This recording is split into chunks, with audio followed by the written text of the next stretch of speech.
Hello friends, good morning. हम पढ़ रहे हैं कम्युनिटी हेल्थ नर्सिंग की टॉपिक कम्युनिकेबल डिजीज़। तो हमने पिछले क्लास में क्या क्या कवर किया। कम्युनिकेबल डिजीज़, जो इंट्रोडक्शन ऑफ कम्युनिकेबल डिजीज़ हमने पढ़ लिया। फिर जितनी भी कम्युनिकेबल डिजीज़ थी, जैसे हमने क्या क्या पिछले क्लास में कवर किया, chicken pox, small pox, measles, German measles, mumps, diphtheria, poliomyelitis, typhoid, cholera and pertussis. तो आज हम नेक्स्ट कम्युनिकेबल डिजीज़ देखेंगे, इन्फ्लुएंजा। तो आइए स्टार्ट करते हैं। तो देख लेते हैं इन्फ्लुएंजा वायरस का कॉजेटिव ऑर्गेनिज्म क्या है। तो इन्फ्लुएंजा वायरस का कॉजेटिव ऑर्गेनिज्म इन्फ्लुएंजा वायरस है टाइप 1, 2, 3। तो जो इसमें से इन्फ्लुएंजा वायरस टाइप 1 होता है वो ज़्यादा रिस्पॉन्सिबल होता है वो पेशेंट को इन्फेक्टेड करने के लिए। तो causative organism influenza virus type 1, 2, 3 है, लेकिन टाइप 1 इन्फ्लुएंजा वायरस होता है वो मोस्टली अफेक्ट करता है। और इसका इंक्यूबेशन पीरियड होता है 2 to 3 डेज। जो इन्फ्लुएंजा का इंक्यूबेशन पीरियड है, मैंने इंट्रोडक्शन क्लास में बताया था कि इंक्यूबेशन पीरियड क्या होता है। तो मतलब जो entry of microorganism and producing the first sign and symptoms, तो उसके बीच का जो ड्यूरेशन होता है, जो इसके बीच का इंटरवल होता है, तो वो माइक्रो ऑर्गेनिज्म का एंट्री करने से बॉडी में या फिर उसका first sign and symptom produce करने तक के बीच का जो समय होता है उसको इंक्यूबेशन पीरियड बोलते हैं। तो वो कितने दिन का होता है? 2 से 3 दिन का होता है, या फिर बोल सकते हैं 48 to 72 आवर्स। तो ये बोल सकते हैं।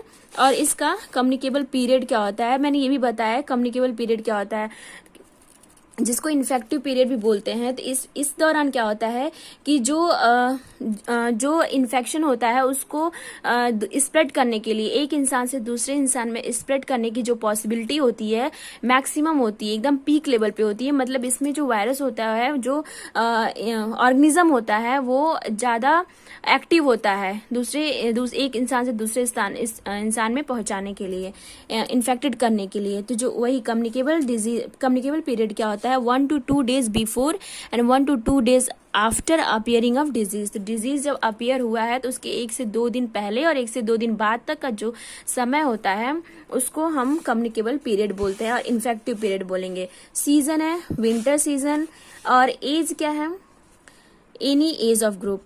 ये किसी भी एज ग्रुप के पर्सन को अफेक्ट कर सकता है इन्फ्लुएंजा। और रूट ऑफ ट्रांसमिशन रिस्पायरेटरी है, क्योंकि जो भी हम रिस्पायरेटरी की प्रॉब्लम हमने पढ़ी है कम्युनिकेबल डिजीज में, जितनी भी रिस्पायरेटरी की प्रॉब्लम थी सबका सीक्वेंस एक है, कॉमन है। तो जीआई में मैंने बताया कि जीआई में जो रूट ऑफ ट्रांसमिशन होगा फीको ओरल रूट होगा, और मोड ऑफ ट्रांसमिशन जो होगा वो कंटामिनेटेड फूड एंड वाटर के इंटेक करने से होगा। तो ये जीआई की प्रॉब्लम नहीं है, इन्फ्लुएंजा रिस्पायरेटरी की प्रॉब्लम है।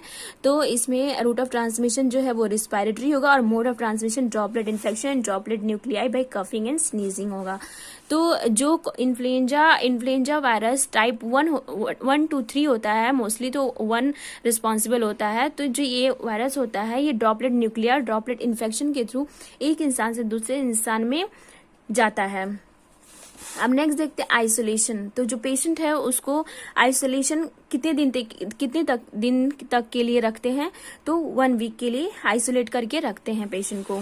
अब नेक्स्ट चलिए देखते हैं इसके साइन एंड सिम्टम के बारे में। इन्फ्लुएंजा का जो साइन एंड सिम्टम है वो देखते हैं। तो साइन एंड सिम्टम क्या है, तो इन्फ्लुएंजा में कॉमन कोल्ड लाइक सिम्टम्स ही होते हैं, जो सर्दी जुकाम में सिम्टम्स देखते हैं, जैसे फीवर। जैसे सर्दी होता है नॉर्मली तो हल्का हल्का फीवर होगा, फिर स्नीजिंग होगा, कफिंग होगा, रेस्टलेसनेस, राइनोरिया होगा, रनिंग नोज होगा, नाक बहेगा। तो ये दिक्कत होगी, साइन एंड सिम्टम्स है। Common cold like symptoms influenza में देखने को मिलते हैं। अब देखते हैं प्रिवेंशन क्या है। तो प्रिवेंशन में हम क्या कर सकते हैं, तो N95 जो मास्क है वो यूज में ले सकते हैं, N95 मास्क। वैक्सीनेशन में हम इनएक्टिवेटेड इन्फ्लुएंजा वैक्सीन जो होता है उसको हम लगा सकते हैं, उसको ले सकते हैं। कब देते हैं ये? 6 months to 3 years तक के बच्चों को देते हैं। तो वैक्सीनेशन N95 मास्क यूज कर सकते हैं। वैक्सीनेशन में इनएक्टिवेटेड इन्फ्लुएंजा वैक्सीन यूज में ले सकते हैं। कितने मंथ में देते हैं? 6 महीने से 3 साल तक के बच्चों को देते हैं। और अमाउंट कितना होता है? 0.25 ml, और रूट इंट्रामस्कुलर देते हैं, IM देते हैं। और अगर बच्चा 3 साल से ज्यादा है, उसका एज 3 साल से ज्यादा हो गया है, तो उसको भी 0.5 ml ही देंगे, रूट उसका IM ही रहेगा। अब आइए देखते हैं ड्रग ऑफ चॉइस, इसमें कौन सी ड्रग देते हैं। तो ऑसिल्टामेविर या बोल सकते हैं टैमीफ्लू, ये ड्रग हम यूज में लेते हैं इन्फ्लुएंजा की कंडीशन में। तो एक बार रिवाइज कर लेते हैं, अगर कोई डाउट होगा तो आप एक बार क्लियर कर लीजिए। तो हमने क्या फर्स्ट पढ़ा, इन्फ्लुएंजा। इन्फ्लुएंजा का कॉजेटिव ऑर्गेनिज्म हमने देखा, इन्फ्लुएंजा वायरस टाइप 1, 2, 3 जो होता है वो वायरस रिस्पॉन्सिबल होता है, लेकिन मोस्टली टाइप 1 जो इन्फ्लुएंजा वायरस होता है वो रिस्पॉन्सिबल होता है। इंक्यूबेशन पीरियड क्या होता है, 2 to 3 days, और बोल सकते हैं 48 to 72 hours।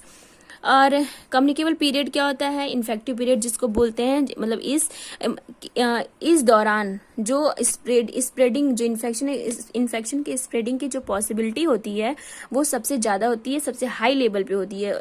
तो क्या इस इन्फ्लुएंजा में कम्युनिकेबल पीरियड या बोल सकते हैं या फिर इन्फेक्टिव पीरियड कितने से कितने दिन तक होता है, तो 1 to 2 days before and 1 to 2 days after appearing of disease.